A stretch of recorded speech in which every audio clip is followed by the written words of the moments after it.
Olá, bem-vindo ao canal Ópera com Sandra. E falando de ópera, lá vamos nós. No vídeo anterior, expliquei a estrutura das áreas da capo e em que momento elas aconteciam. Vimos que passaram a ser um grande momento de exibição dos cantores e que se tornaram adoradas e esperadas pelo público. Hoje vou falar mais um pouquinho sobre essa história. Vamos nessa?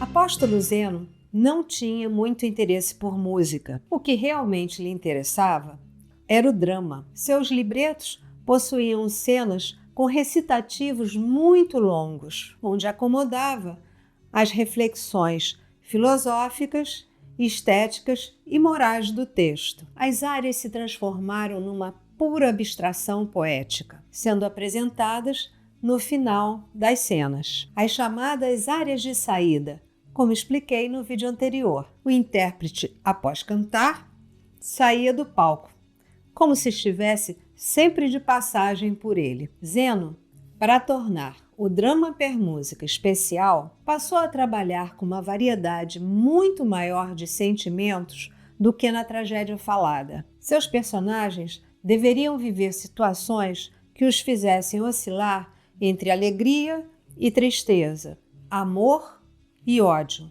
a saudade, o desejo de vingança, o arrependimento e o perdão. E para colocar na prática tal variedade de situações, a ação descrita nos recitativos passou a se apoiar em artifícios como disfarces, revelações súbitas, identidades trocadas, reviravoltas e desenlaces inesperados. Essa fórmula iria fornecer uma variedade de sentimentos para serem explorados nas áreas da capo ao final de cada cena. Um rico material para os compositores traduzirem em termos musicais e os intérpretes explorarem ao máximo suas possibilidades expressivas e o virtuosismo de sua voz. O público, mais do que nunca, deslumbrado pela capacidade vocal dos cantores, passou a adorar e a esperar por essas áreas. Os intérpretes, por sua vez, com enorme sucesso alcançado, se tornaram verdadeiros tiranos, impondo uma série de exigências para se apresentarem. Os libretistas, para não desagradar os intérpretes, passaram a tratar o assunto das áreas com muito cuidado. Reservavam, por exemplo, as mais belas áreas para as estrelas do espetáculo. E essas estrelas, vocês lembram quem eram? Os castrati e as primadonas. Falei sobre eles no vídeo 15. Era necessário equilibrar muito bem o que seria escrito para cada um deles. E eles muitas vezes se recusavam a cantar contra os cantores e diziam: "O público veio aqui para me assistir." Para satisfazer aos egos, o libreto era escrito de forma a distribuir com muita precisão o material para cada cantor, dando uma área para todos os intérpretes no primeiro e segundo atos da apresentação.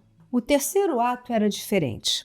Nele, somente os protagonistas, estrelas do espetáculo, cantavam. Esse era o momento mais esperado pelo público e o momento de consagração dos cantores. Com toda essa fama criada ao redor dessas estrelas, proliferou um costume que já existia. Elas passaram a acrescentar por sua própria conta áreas extras na apresentação. Escolhiam aquelas mais adequadas para representar a beleza e o virtuosismo de sua própria voz, independente da ópera em que iriam atuar. Viajavam com a partitura dessas áreas já prontas para serem entregues aos músicos e aos empresários dos teatros onde iriam se apresentar.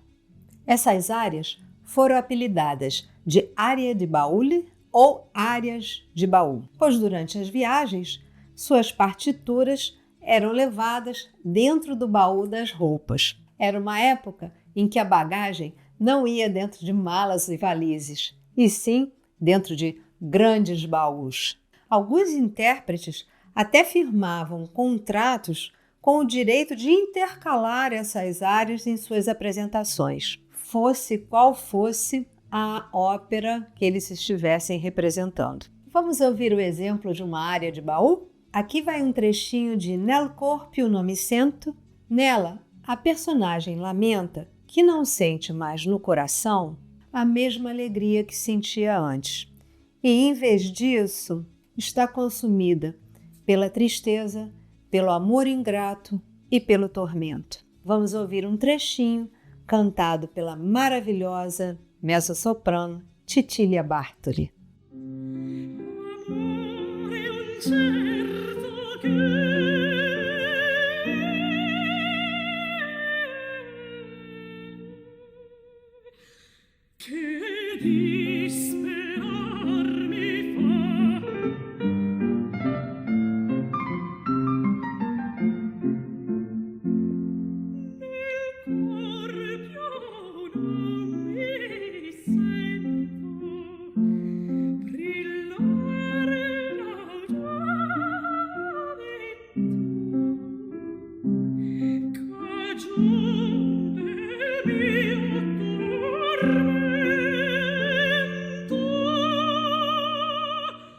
Linda, não? Que tal um outro exemplo? Aqui vai um trechinho de Quello Zignolo, em português, Aquele Rouxinol, da ópera Merope, de Geminiano Giaconelli. Quem a canta é a soprano sueca Ann Hallienby. É uma área de grande delicadeza, que se destaca pelo seu lirismo e pela imitação do canto do rouxinol. Simboliza os sentimentos da personagem, geralmente relacionados ao amor e à melancolia. Vamos ouvir?